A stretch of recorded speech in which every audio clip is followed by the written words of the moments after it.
One.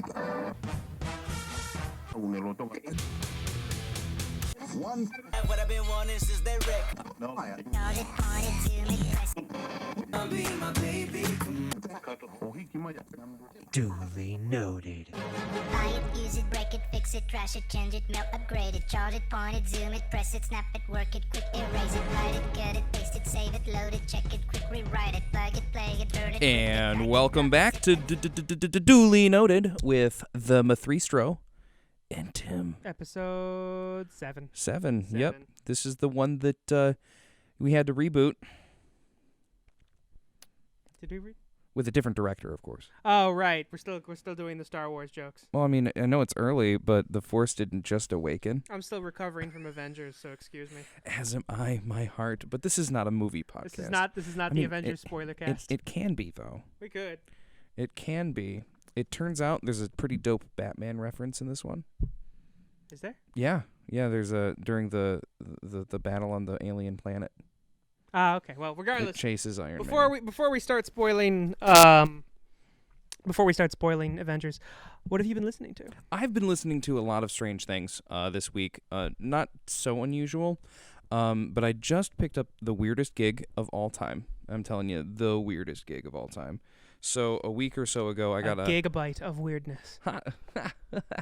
Oh, that's 1,048 megs, right? Anyway, shut up, Meg. Anyway, so the band Blurry needs a guitarist for reasons they explained to me in a long form. I won't share them with you because I'm sure you'll find it boring, but now I'm playing guitar in a Puddle of Mudd tribute band. And I'm not super familiar with Puddle of Mudd. I know a few of their songs, the song Blurry and Thinking of You, Live in a Borrowed Time. Those songs, Psycho, those songs I know pretty well. The rest of them I had never really heard before.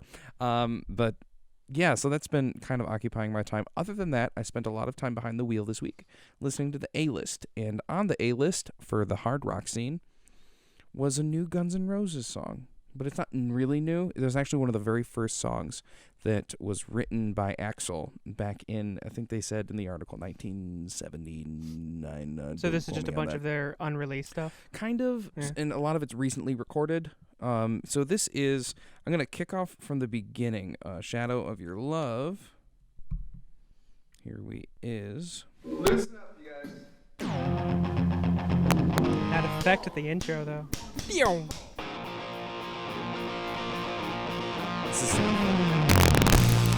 So I'm going to pause it real quick and then go to the middle just so that you can get a flavor. It is so classic Guns.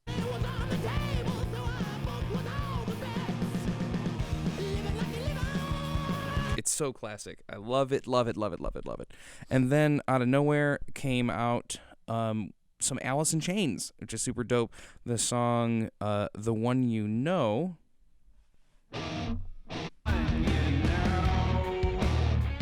Now that one grunge chord hits all through the verses. It's agonizing though. So it's What is the grunge chord? it's like a tonic pedal tone that's repeated throughout. It's just super fuzzy though in its distortion.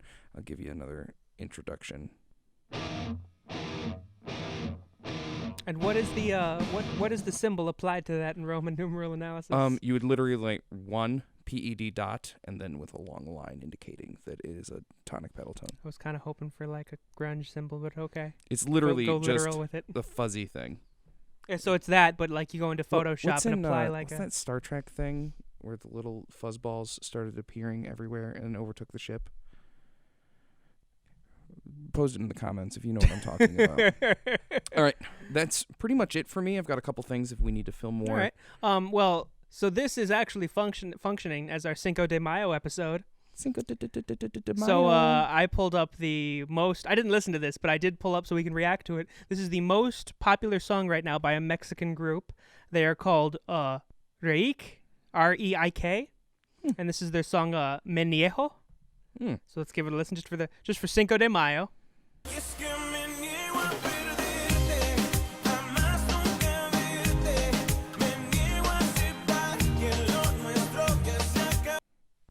Despacito. See, that's the problem. I was looking through the Latin charts. The first like 9 This is number 9. The first 8 are all Puerto Rican artists, and they're all reggaeton, which is a Puerto Rican genre. So here's a Mexican band. It features actually 2 Puerto Rican artists too. That's fantastic. Puerto Rico's taken over everything. But in terms of actually stuff I've listened to, very very diverse charts this week. A lot of jazz, some classical, Very nice. a lot of rock, one rap album, and then some electronic stuff. But something that surprisingly popped up on the charts, and this is going to be super niche. The NFM Warclaw Philharmonic did all of the Ervo Parrot symphonies. That's crazy. You know, he is so specifically nuanced. A very, very special I feel like kind his of music. choral stuff is more known than his orchestral stuff. I mean, I only really know his chamber stuff, like the Spiegel and Spiegel, Tabula Rasa. Those are not really large scale pieces. Well, regardless, here's the first movement from the first symphony.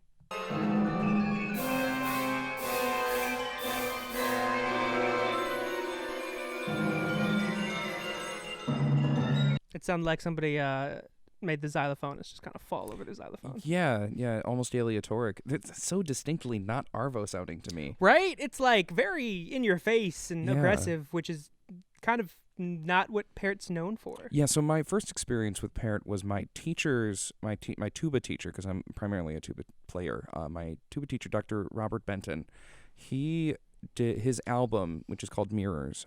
He covered, if you will, made a euphonium version of Spiegel and Spiegel, which means mirror in mirror. And it's this beautiful little super easy piano, ding, ding, ding, ding, ding, Right. ding, and these long, luscious notes.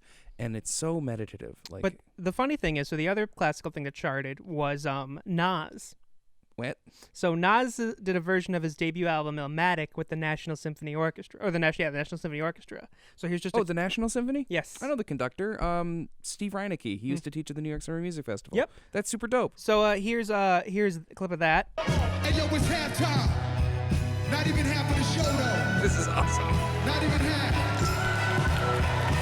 How mad would you be? I live for this sort of thing, but like hearing the DC audience just like cheer and like there are like, it's because they're not National Symphony fans, they're Nas fans. Yes, classical music. Yes, but we they're- love it. But just listening to that album, I live for that sort of thing. So I really enjoyed that, and it's just a great album. In addition to the classical stuff, though, a lot of jazz stuff changed because of Record Store Day. Oh, which yeah. was the 28th. Yep. So there were a lot of things released for that. Ornette Coleman, Grant Green, just some more legacy artists. It was tough when I was doing the analysis of those because you can only get them in physical. Oh. So I had to like find bootlegs of bootlegs or just like things that may have been on the album just so I could get an idea of what I was listening to. But it was tough. But Jazz Dispensary released an album, but they made theirs digitally available as well via YouTube. So this is from their Record Store Special, Soul Diesel Volume 2. I believe, I forget who this is, like Billy something. Billy Bush? Not Billy Bush, but something. But No, this he is was fired. this is the From, like, was it TMZ? this is the twang thing off of Jazz Dispensary's Soul Diesel Volume 2.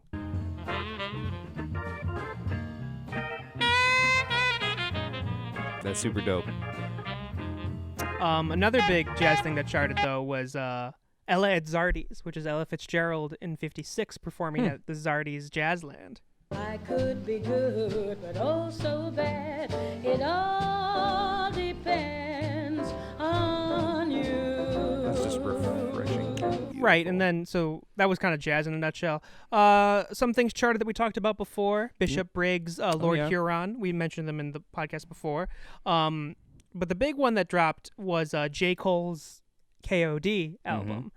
So here's the title track from that. This is what you call a flip. 10 keys from a car to brick. Bentley from his mama whip. KOD, he hard as shit. This is what you call a flip. 10 keys from a So people have been reacting to that. Some people like it, some people don't. It was It's pretty minimalist.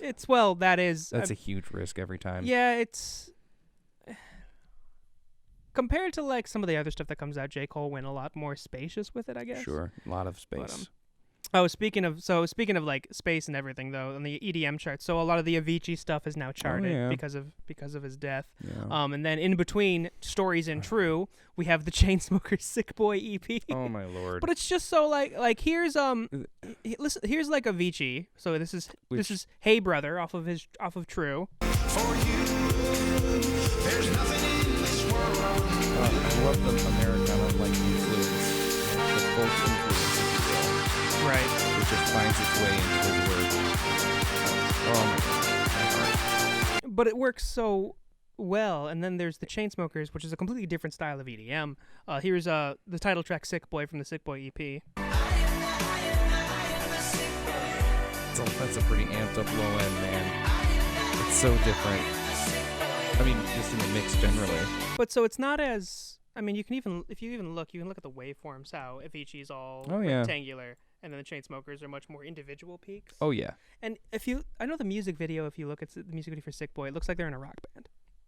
Kind of sounds like it too. Right? So it's like, I know the Chainsmokers have been kind of making themselves this more laid back EDM duo. I don't know if that's the correct word, but it's like, I always say with EDM, there was a peak with EDM when we did Turn Down for What, and then Turn Down for What? And then the industry was just like, all right, we can't get any more hype than this. So then they started calming down the Chainsmokers with like Paris, Closer, something just like this. Oh yeah. And the Sick Boy stuff. But that's really all I've been listening to. Just a lot of the stuff, but it was a lot to go through. Now, have you ever seen Chainsmokers do live stuff? No, I have not. So I was just curious. You mentioned that there's like this transition to rock groups, and I know cats like AWOL Nation. When they do the live thing, they literally bring a rock band. When I saw in undergrad, the most ridiculous concert of all time. The lineup was opening was 21 Pilots right before they got big. Owl City, Neon Trees, and that was also the order for best performance. So 21 Pilots put on the best show probably the college had ever seen. Owl City was awesome. He's great, a delight to listen to, and really good music. And Neon Trees was garbage. It was just not good. And they're like children there, and they're telling people to F off, flashing. It was just bad. I guess they were doing cocaine in one of the classrooms. Like, ridiculous. I have nothing. I took a trip a little bit down nostalgia lane. I'm certain our videographer Peter will recognize this. It popped into a playlist I was listening to. They're called the Mad Caddies. They're a West Coast ska band, heavily influenced by the wrong kind of hat for the ska. by Latin It used to be a music. shorter brim. Well, the jam that came on in my playlist is one called Today, which is just a fun song. They're definitely influenced by punk for sure. Their first album called Rock the Plank, it was like pirate music punk. It was weird. It was really weird. But 2008, the album Keep It Going dropped, and the song Today, make sure that I'm not going to just blast everyone's eardrums out. I'm going to skip to the middle. It kind of opens really mellowly. It's just feel-good music.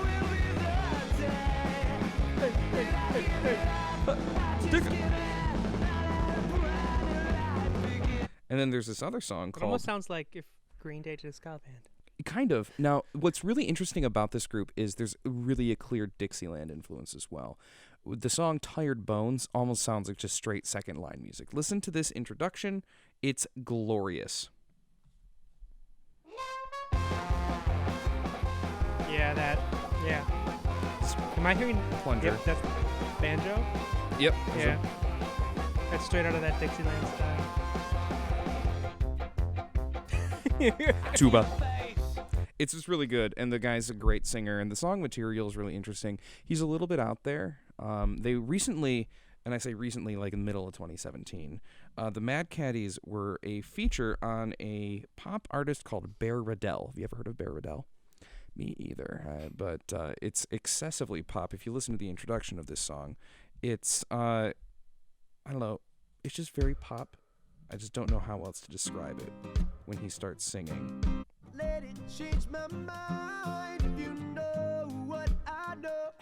Let it all go down the road. I'm hearing some effects applied to those vocals. Oh yeah, it's Somebody's got a friend in auto-tune. I was gonna say. I was looking at auto-tune plugins the other day. They're fun. They're Antares is the big one. that's Yeah. right. With their auto-tune 8, and then they have a new one out, the auto-tune Pro. That's right. And It's I think there's a $400. super low latency version as well, like Auto-Tune Live or something like that. So the big problem with Auto-Tune, particularly in like the studio setting when you go to track with Auto-Tune, is there's a great deal of delay as you add more processing. Right. So then Even really excellent computers. And then halfway through the song, Mad Caddy shows up and it just becomes big fun ska music. Where did they go? basically when the brass comes in.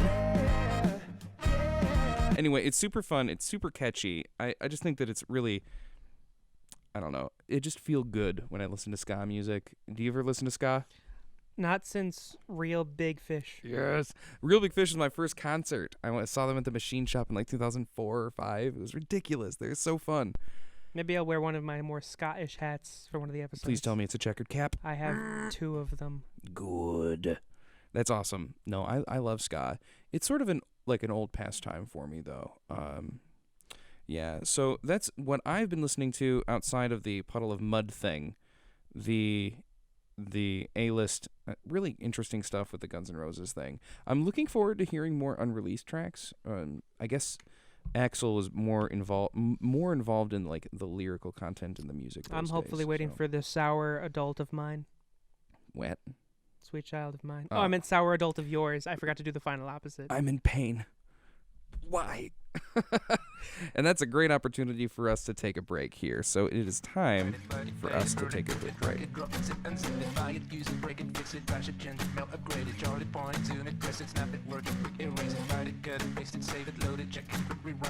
Hello again, friends, and welcome back from the break. That was the remix. Yes. Yes, it was. All right, so let's get into the news. The news. News. This news goes up to 11. Chapter 11. Bankruptcy. It's an ugly, ugly thing, but it's really important for companies who've mismanaged their assets to guard themselves from their creditors. So, recently, we've had some bankruptcies. Can you name a few? The only one I can... in terms of any company? Just companies. I know it's now Toys Were Us. Toys Were Us, indeed. Now, Toys R Us... Guitar Center's in trouble. They haven't filed yet, but everyone's reporting impending bankruptcy. And iHeartMedia's in financial trouble. What do these 3 companies have in common? They're owned by Bain Capital. Now, this should be a familiar name. Take control of your investments! I was born in it. This is going to be a nightmare for the studio. I can only imagine. Okay, so these 3 companies are owned by Bain Capital. Now, Bain Capital's investment portfolio is enormous. It is ridiculous. They if you don't know much about Bain Capital, it's owned by was founded by Mitt Romney and Bill Baines. I'm 99% sure it's just Mitt these days. And they're tasked with going to finding companies with potential and dumping just a gratuitous amount of money at them, a gratuitous amount of gratuity at them, and restructure, rebuild, and move forward. Then they're very successful. Michael's is one of the examples of this, one of the stores that... The craft store? Yeah. Was basically built from the ground up. Burlington Coat Factory, which doesn't surprise me when you look at a guy like Mitt, you know. But of their numerous investments, Toys R Us, iHeartMedia, and Guitar Center are in trouble. So that's really interesting in that when I look at companies who are struggling, I often like to check in on their competitors. So Guitar Center and Musician's Friend and Sweetwater all kind of fight for the same market. The new gear people. Those are all online markets for the most part? Yeah. But the distinction is Sweetwater has a headquarters where you can buy stuff that's in Indiana, and Guitar Center has several stores, a few hundred in the States. Right. Musician's Friend is like Amazon, or at least it is how Amazon started. It's just online. So what's interesting about that is Musician's Friend, Music 123, and Guitar Center are all owned by the same conglomerate, Ayers Management. Ayers. Yep. Yeah. Ayers. Ayers Management. So it's ridiculous. They have 3 companies competing for the same people with slightly different business models, and they use Guitar Center funding to help prop up these other companies, right? So Musician's Friend is about to outmaneuver Guitar Center online. That's not surprising. Guitar Center, let's say Guitar Center folds. Guitar Center could cause a collapse of Musician's Friend, Music 123, and Music and Arts. Now, if that happens, Sweetwater owns the market. So then they just well, Completely incidentally. It wasn't as though they like bought the competition and closed them. Like that we have antitrust laws for that. right. They could accidentally have a monopoly, which is crazy. And then the other huge bankruptcy, Gibson. Oh. Now, Gibson was founded in 1897 in Kalamazoo, Michigan. It's very dear to my heart. And Forbes reported late February that, and this took me by surprise, a Chinese multinational conglomerate is eyeballing Gibson. I was like, there's no way. There is no way that Gibson is in such rough shape that they'll fold. And then they filed for bankruptcy last week. Chapter 11. Holy crap. And you look at a company like Guitar Center, they are the industry standard. They set such a high bar for their equipment. More so than, well, I guess I was thinking like Les Paul. Well, yeah, Les Paul is a Gibson, the SG. Now, Fender is like, if you think of Gibson like a Cadillac, Fender's kind of like the Chevy, you know? I'm just thinking of all the car songs now. Son of a gun. So, yeah, also Bain Capital owns LinkedIn. Is that interesting? So I checked out, I think it's critical you look at the employee's opinion of any given company. So I checked out Glassdoor to just find out, and it turns out the sole reason that the company is going to collapse is because the CEO is a tyrant. That would do it. So this guy, Henry J., I don't know anything about him other than he's involved in employing, like the hiring of every employee. Every single employee was hired by him personally. How big is the company? It's not terribly huge. How many employees do you know? I'm not sure. We're talking like I don't know that number. tens, hundreds? I think that it's in the hundreds. Yeah, it sounds. If he's hiring every single one, I don't know how he could do more than that. But some of the employees said that it takes months to hear back from them. Months to hear back. So he doesn't do any HR delegation at all. He sounds like a control freak. In a unhealthy. There's a certain level of management healthiness that comes from a control freak, but the problem becomes micromanaging. And so listen to this. So the pros from this person who was in the final assembly element. So he was setting up instruments before they were leaving Nashville. This person didn't leave a name, which is fine, but they worked there for more than a year. They said pros, small discounted guitars, yay. Dental and health. Dental not so good, health coverage good, and every once in a while they get free pizza. I mean, free pizza though. Now listen to this. The cons: every decision, action, employee hiring, design of new models, etc., comes from the CEO Henry J. He dictates every single decision that happens in the company. His power and control over the organization is unimaginable. Nothing will change until he leaves or sells the company. First of all, the CEO hires every single worker, and he doesn't delegate the hiring to anyone. And the advice to management, you have to revamp the entire company from the CEO down. The next person, very short, the pros said building your resume with a prestigious brand. Resumes take forever because it's only the CEO. The advice to management, operations will not improve until the CEO tyrant is removed. They actually use tyrant. So it's what's the overall? So this is off of Glassdoor. What's the overall company rating? The overall company rating was 1 star, according to Google. Well, that's that's bad. Well, if it's 1 out of 1, That's then bad. hey. Now I've spent a lot of time just familiarizing myself with restructuring, just because my pop was a General Motors guy, and Rick Wagner, when he was doing the thing, he was a very open-scoped, open-minded CEO, and that caused the opposite problem. They spread themselves too thin with Saab and Hummer and all those other miniature organizations under the GMC flagship. Gibson is the opposite problem, where the CEO is just hands in everything, and that's so inefficient. So I'm sad to say that I was taken a little surprised by that. Yeah. I remember it was they declared bankruptcy. What are they going for? They're like selling it back to who owns?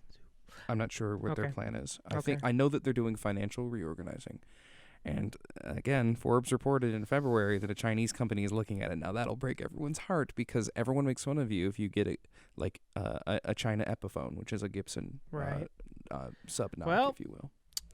What have you got? I hope happier news. Lots of business. Business, yes. I don't know if it's. I love a good profit Actually, chart. this is actually probably also pretty business. Well, it's okay. So Pointed things with me. Regardless, so Business. as everyone knows, I'm essentially chart obsessed. I look at basically all of the Billboard charts and analyze everything that's ever happened ever with them. Mm-hmm. I have a spreadsheet that details every top 40 hit since 1946, I love a good chart. the inception of the top 40. Inception's a good movie. Gotta love Leo. Regardless, Billboard has finally finalized how they're redoing their weighting. Back in October, they announced that because of the way digital media works, they're changing how everything works in terms of the charting and streams. The way it used to be, it was like if you only counted vehicles after the cars were invented, but you didn't count the cars because you didn't know you had to. So they've revamped how the Hot 100, which is singles or just individual songs, and the Billboard 200, which is albums, work. Basically, the overall thing is that paid streams are going to be weighted more than free streams. Interesting.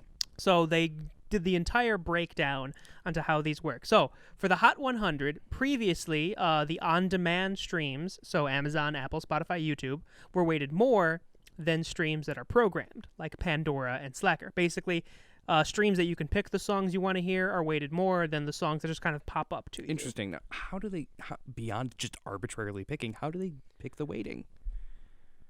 I have no idea. It just, every time they come up with these numbers, how do you pick the numbers? What is the right pricing, if you will, for the weighting? So I have no idea. Blows my but mind. They have some sort of point system, and so their new version, which is going to start the first week of the third quarter, is that paid streams are going to be weighted more.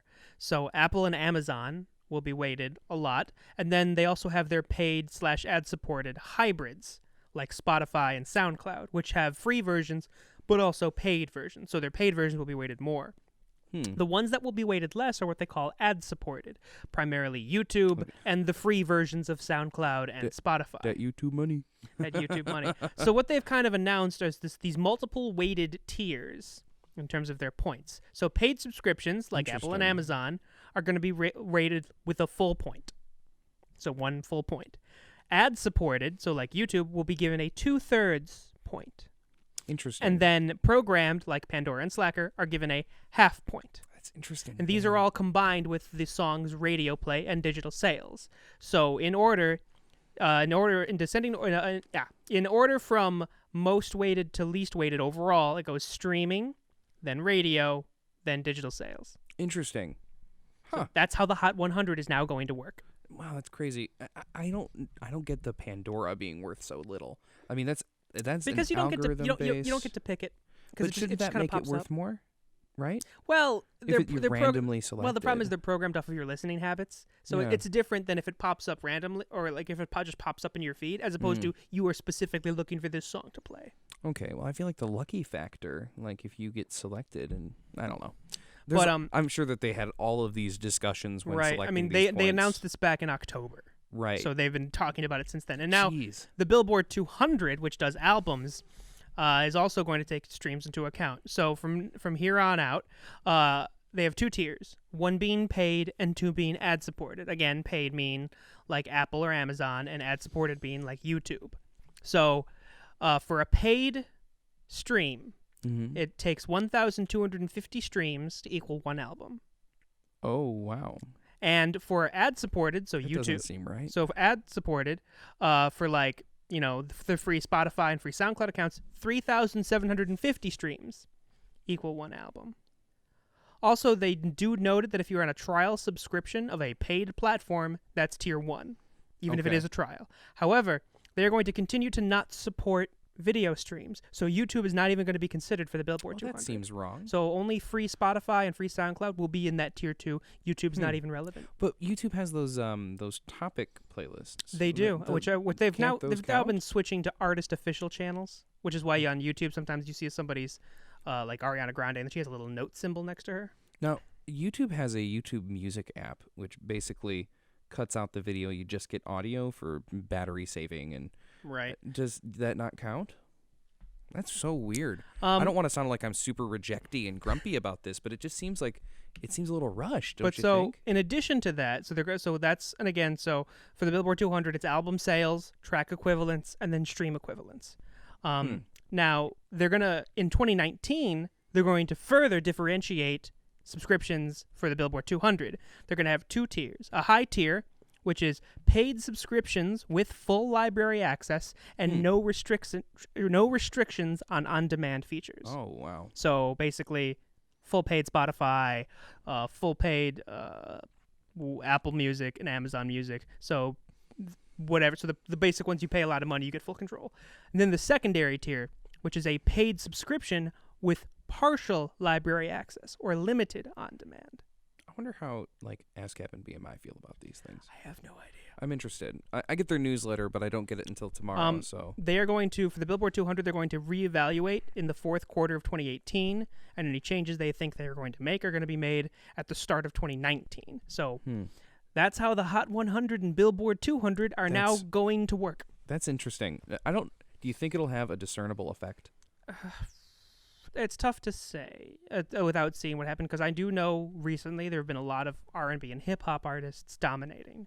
Cardi B, the Migos, Lil Uzi Vert, Kendrick Lamar. Well, yeah, Kendrick. I don't know if Kendrick Lamar didn't. I don't know if he didn't really start off on SoundCloud though, did he? No, he didn't. No, Cardi B and the Migos most certainly did, as did Lil Uzi Vert. But it'll be interesting to see. I mean, I do know the last 2 pop analyses I did was BB Rexa on the Florida Georgia Line, which was That's country. right. Interesting. And mix. the middle with Zed, Maren Morris, and Gray, which is EDM. Right. I haven't looked at a hip-hop song since... Pull up my spreadsheets. I love a good profit chart. My spreadsheets. I haven't looked at a rap song since... Well, Drake, but I don't know if that's Drake. Yeah, he's so big. Shots fired. So like the rap songs, Drake, Young Thug was featured on a Camila Cabello song. Logic, Post Malone. I guess that would be the big one. The last SoundCloud-ish rapper would have been Post Malone's Rockstar. Before that was Cardi B. Before that was French Montana. And then there was DJ Khaled, Luis Fonsi, Kendrick's, Zayn, Ed Sheeran. The Migos was. So there's a couple in there. So, but I remember shortly after I started doing pop analysis. So the first one was Chainsmokers. Shortly after that was the Ray Shremmerd song, though, Black Beatles, which got up there because of the meme, the mannequin challenge. Oh, yeah. I remember the mannequin challenge. That didn't last nearly as long as it could have. Like, man, you know what lasted way too long? What? The Harlem Shake. Do the Harlem. That was just not good. Good old Bauer. Bauer. Man, it just was not a good meme. Yeah, well, I mean, Bauer wasn't complaining. I bet. He made money off of it. Yeah, I bet. But, yeah, so that's how the charts are now going to work. So what's your opinion? Because I've shared a lot of my opinion on the matter. I don't know. I mean, I liked the charts being unabashedly, this is what the people were listening to, regardless of money. But I understand that music is a market and there's stuff. So I really don't know. We'll see. We'll see what happens. I don't know. I feel like this could have serious consequences because, I mean, where you land in the Billboard has a great deal to do with your success later. And if somebody gets an unfair advantage because YouTube is weighted less or ignored altogether, I feel it's going to encourage artists to focus on paid platforms. Yeah. So a lot of people are going to focus on, I mean, SoundCloud and Spotify do have paid, like SoundCloud Pro and Spotify. Yeah. So I don't think we're going to see much change on there, but I think a lot of less people are going to they're going to do YouTube as an afterthought. That's heartbreaking. You know, when that happens, when they focus on the money side, when artists do that, or when labels or money backers do that, it creates a situation in which you can give birth to Napster or to LimeWire or Ruckus. Time will tell. Yeah, I suppose so. Well, that is the time that we have for this segment. We're going to be getting into a break.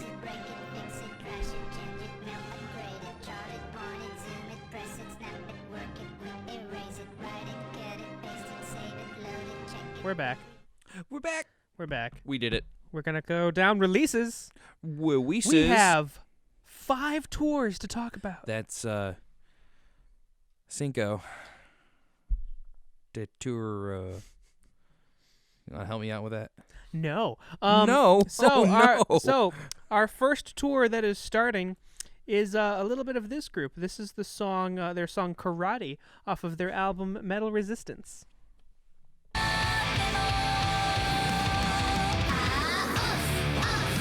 Well, that's adorable. Aw. How do you feel about Baby Metal? Baby Metal's awesome. So that was Baby Metal. They're starting their Baby Metal World Tour 2018.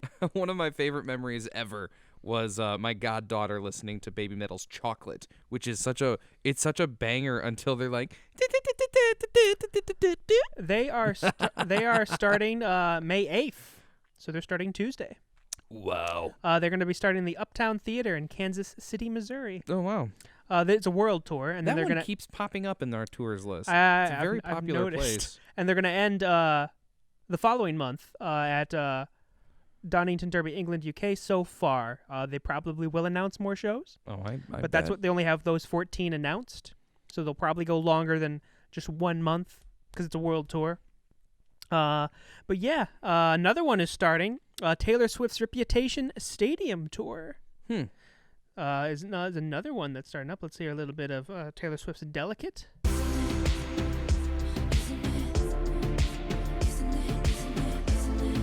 I remember we talked about this when we talked about the music video. That's right. Yep. The music video. That's off of her album Reputation. She also starts the same day, Tuesday, May 8th.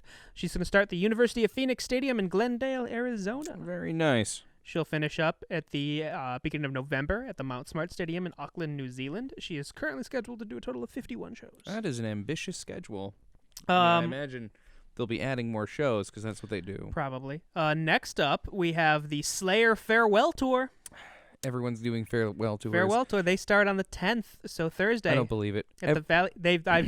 There was an interview that was saying, it's like, oh, this is going to be the farewell tour. And then one of them said, well, you know how farewell tours go. We'll see what happens. Yeah. But they start on the 10th, Thursday, at the Valley View Casino Center in San Diego, California. They're going to go till the end of August at the SAP Center, San Jose, California. They currently have 48 shows announced so far. So they probably will add more. I won't be surprised if that gets long extended, especially for a farewell tour. But just for a little sample, this is their most recent song. This is their song Repentless, off of Repentless.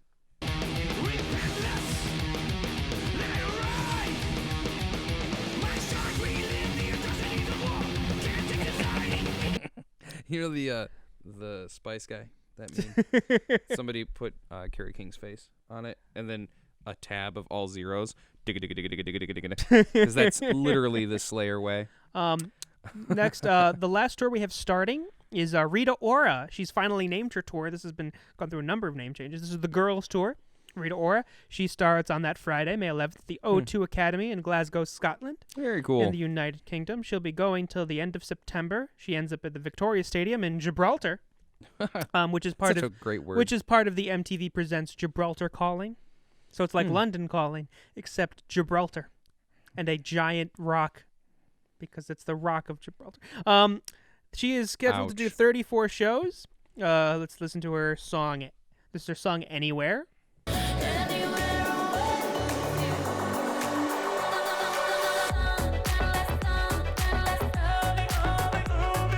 Oh, wow. Vocal edits are very popular nowadays. Thunder. Feel the thunder. Thunder. Lightning and the thunder. Thunder. But that's it for the tours starting. We have one tour ending this week, and that would be the Breakers tour by Little Big Town. Oh, cool. They've been promoting the album The Breaker. It is ending May 5th, so it ended this weekend. They ended at the Germain Arena in Estero, Florida. They did a total of 33 shows. Have been touring since Yowza. September of last year. They started off in the UK. Let's give a little bit of this is their song When Someone Stops Loving You from their album The Breaker. When someone starts loving you.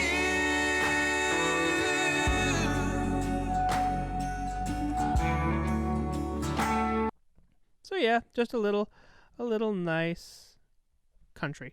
Yeah. Chill fest, little But Little triple rhythm. that's it for the tours. We have 4 starting and 1's ending. Wow. And probably one of those is wrong because those things update so frequently. And I haven't. They do. I didn't check 2 hours ago, so everything's probably different now. By the time this exports, that list will be different. I know, and it pisses me off. But let's move on to albums, and this is going to be our patented trademark copyright, which none of these things were done. The Super Album Rundown. Super album rundown. So let's get through it. This first one, they didn't really specifically release no singles, so I had to use the album trailer. But this is the Arctic Monkeys, Tranquility Base Hotel Delight. and Casino.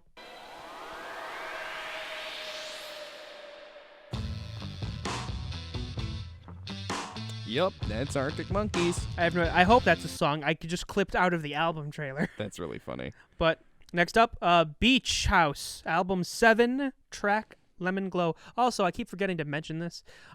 This is for the week of May 5th. Yep. May 5th to May something. Revenge of the 5th. Revenge of the 5th. Regardless. The 12th? I think the 12th. It's May 5th through I don't know, I can't read. the 11th. The 11th. Yeah. So regardless, Beach House, 7, Lemon Glow. That's dope. Doesn't sound particularly beachy. All right. Boys, Rest in Peace, Rabbits.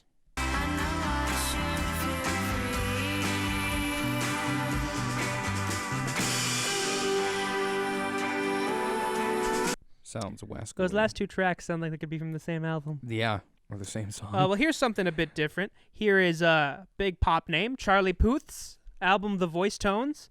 Here's the song, also the lead single, Attention.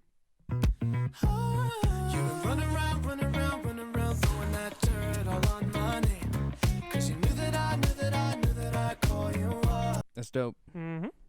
Next up, Gold Connections, Popular Fiction, Icarus.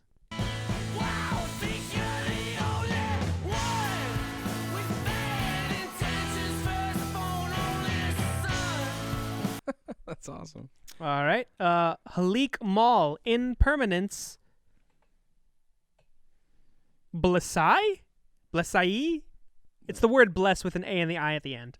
Oh, like, I guess Blessai. I best. Funny old shit don't change. There were those leave when karma came, but I cannot blame you. Hands still stinging from the pain, though. I'm at the end of the rainbow. Those big hits. Boom, boom. Right. That's awesome. That bass. Next up, Jean-Michel, French name. Jean-Michel Jean. Blaise. Jean-Michel Blaise. I have no idea how to say his name. Who's a French? You would just slur it all. Dans Ma Main. That's the album. It's probably another language. Song Roses. That's lovely. Sounds like he rose to the occasion.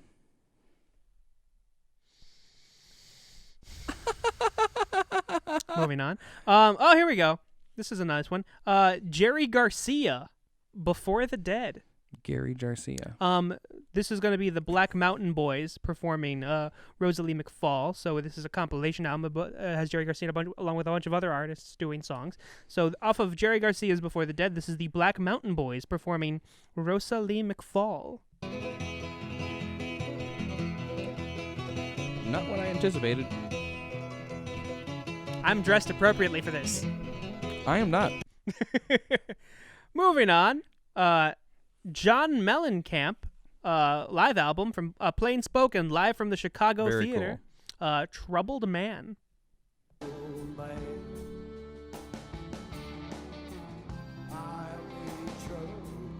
That is classic. Classic sound right there. I feel like live albums are always quieter than sometimes. albums, yeah. Sometimes the Real Big Fish live album was not quieter. That's a ska band. And now on drums, our drummer. I love that introduction so much. Next up, La Luz, Floating Features, Cicada.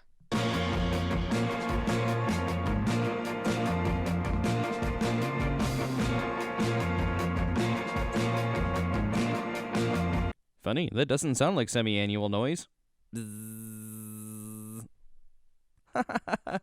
But Katie didn't do that. Marion Hill, unusual, subtle thing. Oh, just didn't. When you look at me. I like the transformation of the delay tail into like a percussion effect. I love that technique. That's so cool. So cool. Mark Kozlik with the album Mark Kozlik, My Love for You is Undying. I was leaving. Anyhow, that's the last time you're ever going to see a bad guy like this, that's for sure. Thank you, Antonio Montana. Listen to Christopher Walken's album. Thank you. Thank you. Ry Cooder, the prodigal son, Shrinking Man.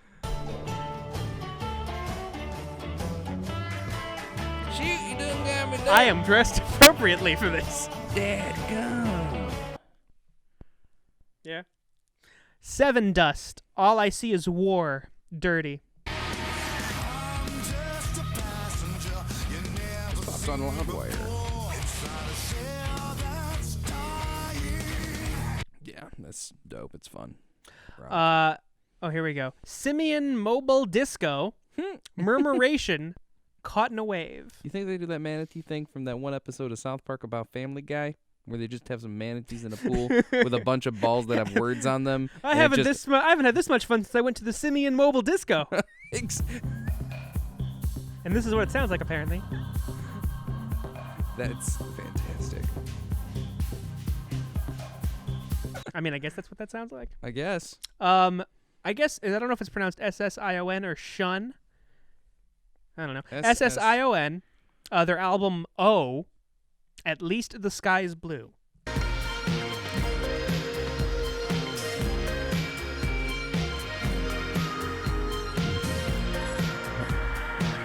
Has anyone told them about what a sunset is? It stops being blue. Because it's diffused 10 times more.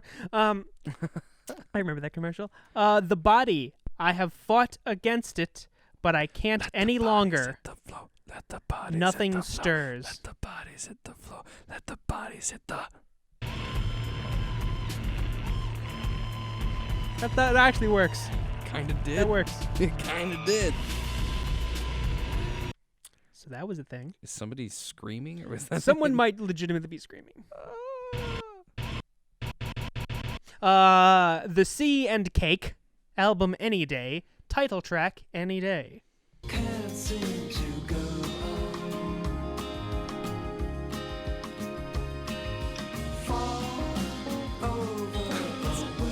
It sounds like summer, you know? I left this last one on here because I know this guy's a composer. Thomas Bartlett and Nico Mulhy. Nico Mulhy's a well-known classical composer. Yeah. Their album Peter Pear's Balinese Ceremonial Music. This is the track Festina. Huh.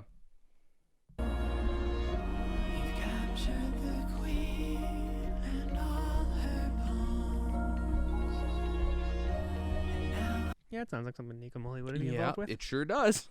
I left it on there. We don't see many two classical albums. Yeah. I don't know if you can call that a classical It's album. classical enough. It's classical-ish. It's got some... But, It's classical in the consumer sense. yeah, really. It has violins, Yeah, not called you know what? fiddles. Talking about consumer sense, want to know what is also classical in the consumer sense? I can't wait. Hey, yo, it's halftime. Not even half. I love classical music. Not even half. You're still rolling, right? I'm gonna make this a gift.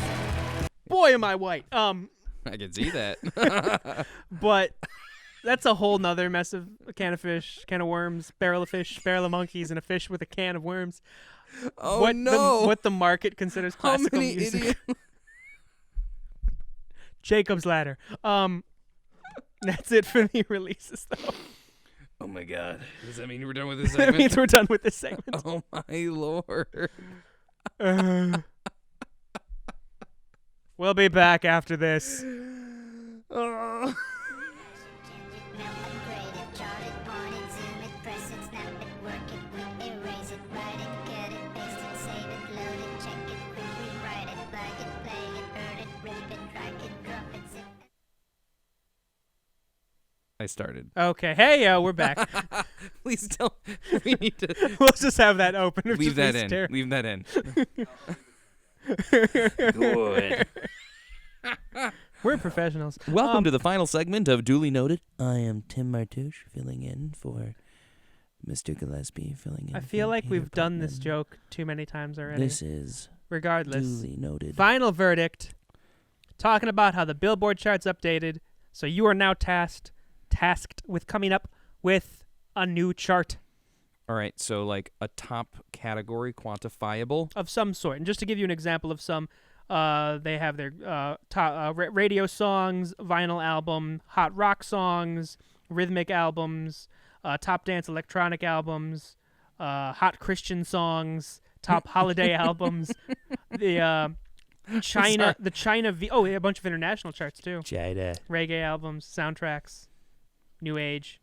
Come All up right. with one. The Kanye Hot 100. The Kanye hot one. what- Does Kanye it's come out what- with hot it's what- one with 100 songs? Whatever pleases Yeezy. The Pleases Yeezy, the Pleases Yeezy chart. The pleases Yeezy playlists. The see. Okay, great. We could call it. I don't know. The. I'm trying to come up with a pun using the president's name, but it didn't work. Thanks, Obama. The top 10 songs to do math by. Call it the math charts. Yeah, plus or minus. Plus or minus. It literally would just be that Ed Sheeran stuff. Here's the album Divide. Here's the album Multiply. Here's the album. We could call them what the is Ed times Sheeran's- tables. What is the times tables? It's just Ed That's the Sheeran. worst It's Ed name Sheeran's ever. Divide. It's Ed Sheeran's Multiply, and a bunch of like mathcore. Mathcore. Oh, and Bum bum ba-dum bum bum bum bum ba-dum bum bum. Benny Goodman. Like the 5/4 song. It's called Take 5. Thank you. and take Just 5. wanted to let him sit on that for a second. So one of my favorite artists of all time is Don Ellis. He does everything in super weird time. So like one of his songs, Great Divide, is in 13/8, and it's divided. There's some Kansas tunes. Like I know that are in weird. Yeah. Like yeah. Song for America. I know is like at 11/8 at one point. The joke about Don Ellis is the only thing they do in 4 is Take 5. Isn't that fun? That's fun. So I guess the chart would be non-4/4 time signatures. I guess so. Yeah, the math charts. It's better than the meth charts. Breaking Bad. Yeah, that was a pretty Breaking Good joke. Uh-huh. All right. And What's yours? What charts would you I'm have? very tempted to just say the classical charts that are actual classical music and not just Elvis Presley with the Royal Philharmonic. So like divide them into actual eras of music. But like actual classical. I know that's asking a lot in this day and age in terms of just defining what classical genre even is. But like, I mean, here I can go. You know what? I'm gonna go to the freak. So it would basically just be Mozart and Haydn. So there's Illmatic, there's Bill Murray, there's Evanescence. Is Bill Murray not classical music? Bill Murray, Jan Vogler, and Friends, New Worlds. Bill Murray. But like, I don't know. Hans Zimmer, live in Prague at number 18. Hans Zimmer. Hello, I'm Hans Zimmer. Hi. I compose music by not Well, here, reading. you know what?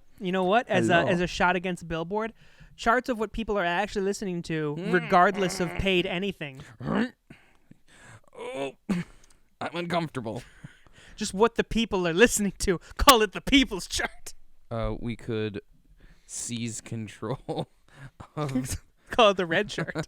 I'm now on a The red chart. I'm now on a blacklist. I guess you're about to start leaving your marks. I'm about to get a message from the FBI that says don't move.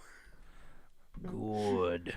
Just The notification comes down. Notification. Stay where you are. Stay where you are. Get it? It's above us, video editors. Making work for the editor. I hope he doesn't hate me. Ooh, is instrumental albums a thing? I'm certain it is. It's not. What about win-instrumental albums? Only instrumental albums that you win to. Win-instrumental. Oh, you know what? Are you interested in that? How about this? There's movie soundtracks. What about video game soundtracks? Video game soundtracks? Yeah. It would just be Martin O'Donnell over and over and over again. Not like the Final Fantasy soundtracks. Who is that? Is that Nobuo Uematsu? Yep. Yeah. And my man Koji Kondo. Yep. Ba-da-ba-ba-da-bap. Bap. So what is Mario's favorite kind of pants? Denim, denim, denim. If I wasn't so paranoid about the setup, I would reach over and turn your mic off. I would deserve it. Um, We'll do it live. You know what? Actually, here for an actual chart, you know what? No, serious answer? Are you serious? Well, no, one that I think would be genuinely interesting. The bottom 100. Like just the worst songs. Actually, that seems like, I mean, they'd have to exist for a long time because it would just be populated by things that haven't been played yet. You know, right. So there have to be some sort of cap of when you can get in there. But I think that'd be genuinely interesting. You know, Adam Smith living in suburban, in my head, I just think of Grand Blanc for whatever reason. But yeah, that's what I'm gonna put out there. The bottom 100. The bottom 100. The bottom 100. We could just call it the 6ix9ine charts. He was in the Hot 100 for a period of time, and it upset me. Actually, you know what? I'm gonna actually see if he's still in there. Triggered. If he's in here, I'm gonna be upset. Why though? Okay, good. He's not in it. He's not in the charts anymore. Not in the Hot 100, at least. I can actually check the rap charts. Word. And after this, we can.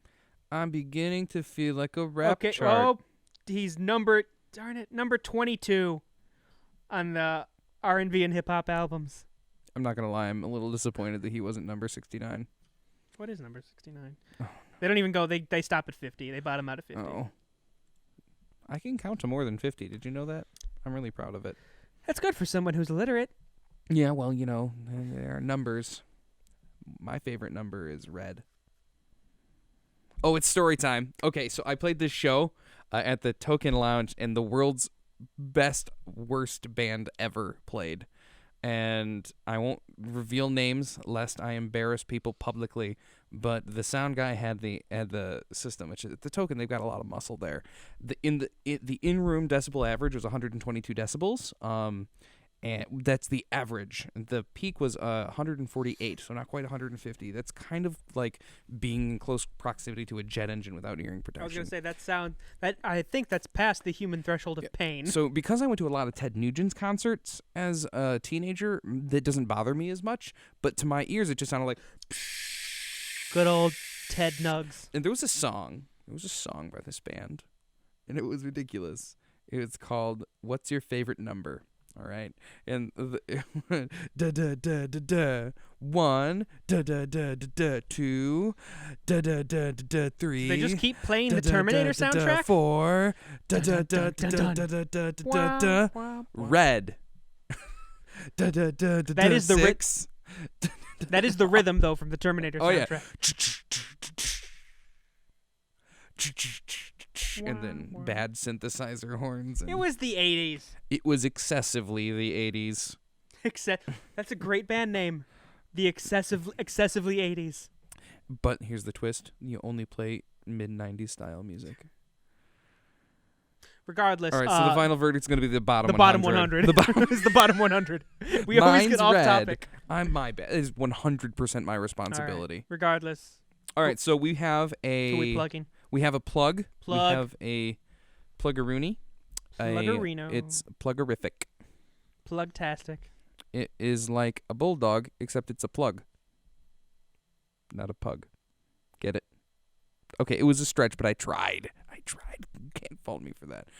All right, so one of my former students, his name's Jesse Oak. He's I hope not related to Professor Oak. I hope someday he gets his master's and starts he can teaching. Be Professor Oak.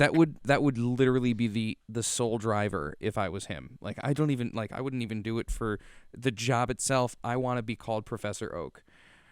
Anyway, so Jesse Oak, spelled with an E. When I first met him, he was doing his act under the name Yama Oh yeah, no, it was Yama. Yama. Yama. But he's gone through a name change. since then. But he encountered some branding issues when somebody else had that name and it was copyrighted. And there are some issues with that, and so he had some heartburn over it, and he decided to change his name. And I thought it was really clever. He calls himself Delete Me now, which is sort of I know it's really perfect for him because he's got this like I'll F you, I'll do what I want kind of, vibe. Not in a negative way. Not but to be confused with Under Oath's Erase Me. Oh, yeah. What is he looking up? So Delete Me, really fun. The logo's a really intense X. It's great. EDM artist. Yeah, and he occupies EDM. He recently did some work with me, a collaborative effort. I wrote some really fun, really kind of bad music for tuba, an electronic backing track. And it was called City Lights and Garbage Cans. The funny thing is, my nickname for the tuba is it's a garbage can. Anyway, so enough about him. Let's listen to some of his music. This track is called Hear Me Comin'. You can listen to it on his SoundCloud. We'll put that in the description. Let us know what you think of these artists we plug too. It's really important to us because these are people we have connections with, and we think they make really great work. So.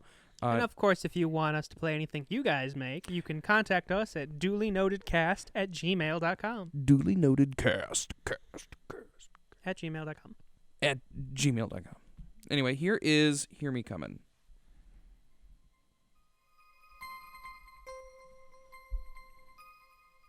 Very light. Oh. I know he has a lot of fun with that Serum plugin. Oh yeah, he's a Serum nut. I think really interestingly, one of his production techniques that I think is really interesting is we oftentimes talk about sidechain compression when it comes to dance music and dealing with radio.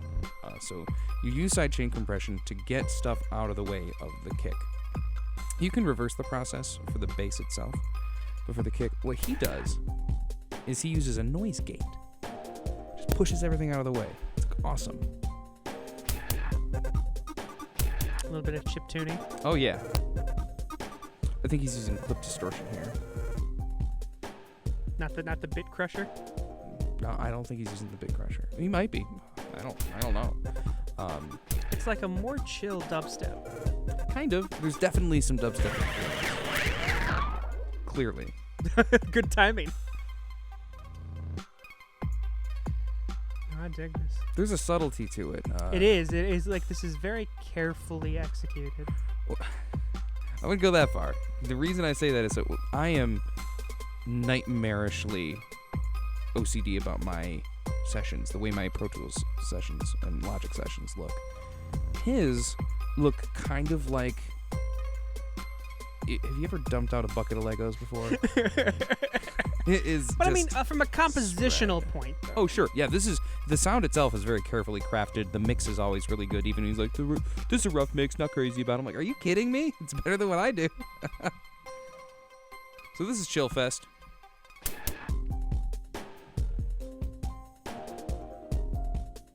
I think his use of keyboards is always really interesting. So that's Hear Me Comin'. Gonna play one more? I want to play one more. This one's called City Streets. This one had a pretty aggressive mix. It's like a very subtle wow. Oh, yeah, he plays with the attack on basically every instrument.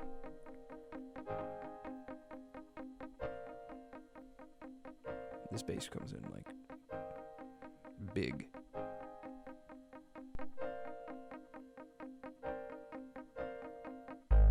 Wow. Yeah, it's big. All right, then. Well, and it's a joy to listen to on our system here. We've got this enormous Genelec subwoofer. We'll get all of his links in the description. Go check him out. Delete Me, a.k.a. Jesse. Alrighty then, spinning the dials radio style. Today we've got Matt Forry in the studio. So thank you to Matt.